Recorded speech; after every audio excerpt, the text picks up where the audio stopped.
जय गीता भागवत। जब दुर्वासा जी भोजन से तृप्त हो गए तब वे बोले कि हे राजन, आप भगवान के परम भगत हैं। आपके दर्शन स्पर्श मात्र से ही मैं अति अनुग्रहित हुआ हूँ।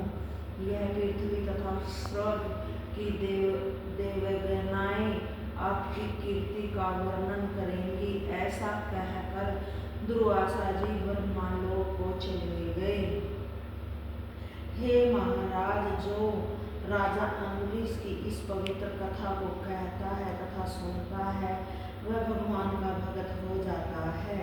श्री सुखदेव जी बोले कि हे परीक्षित, राजा अम्बरीश के विरूप केतु नाम तथा शंभु नाम के 3 पुत्र थे। राजा विरूप के विशस्व तथा विशदस्व के रथितर पुत्र उत्पन्न हुए। राजा रथितर के संतानहीन होने के कारण उन्होंने अंगिरा ऋषि के तेज द्वारा अपनी पत्नी से पुत्र उत्पन्न करवाए। वे सभी पुत्र ब्रह्मा तेज से युक्त होने के कारण अंगिरस गोत्री ही कहलाए। वे क्षत्रिय कुल में उत्पन्न होने पर वे ब्राह्मण थे। हे राजन, मनु जी के छींकने पर उनकी नासिक से इक्ष्वाकु उत्पन्न हुआ। राजा इक्ष्वाकु बड़े प्रतापी थे।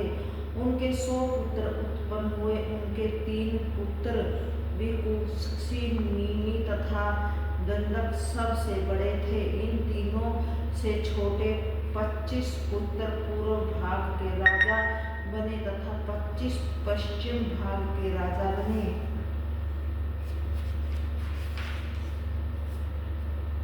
तीनों बड़े पुत्र मध्यम भाग के राजा थे तथा शेष 47 पुत्र दक्षिण भाग के राजा थे। एक समय राजा इक्ष्वाकु ने बड़े पुत्र विकुक्षी को श्राद्ध के हेतु वन्य पशु मार कर लाने की आज्ञा दी।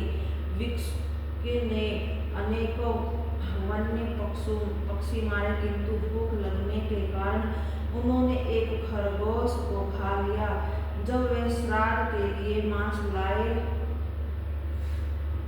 तब गुरु वशिष्ठ जी ने जान लिया कि श्राद्ध के निमित्त लाया हुआ मांस अशुद्ध है।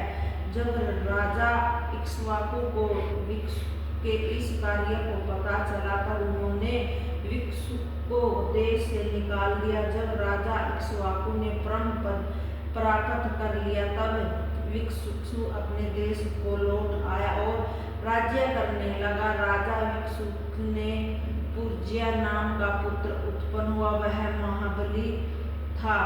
उसने देवराज इंद्र को बैल बनाकर देवताओं की सहायता से दैत्यों का संहार किया था। इसी से राजसी को पूर्व जीतने के कारण पुर्ज्या इंद्र को वाहन बनाने के कारण इंद्रवाह तथा बैल के कुदूत पर बैठने के कारण ककुत्सथ कहा जाता है। राजा पुर्ज्या का पुत्र अनेना था। अनेना का पुत्र पृथु, पृथु के विश्रयसिंह के चंद्र तथा चंद्र के युवनाश पुत्र उत्पन्न हुआ। युवनाश के साबस्त नाम का पुत्र उत्पन्न हुआ, जिसने साबस्तपुरी बसाई। राजा साबस्त के बृहदर्ष तथा बृहदर्ष के कुवलश्रय उत्पन्न हुआ। कुवलश्रय को ही दंडुमान कहते हैं। उन्होंने उत्तंग ऋषि की प्रशंसा के लिए दंडु नामक दैत्य को मारा। राजा दंडुमान के 21 सहस्त्र पुत्र थे। सब के सब धुंधु दैत्य के मुख से निकली हुई अग्नि में भस्म हो गए। केवल 3 पुत्र बचे थे, दिद्राश्य, कपिलाश्य तथा भरताश्य।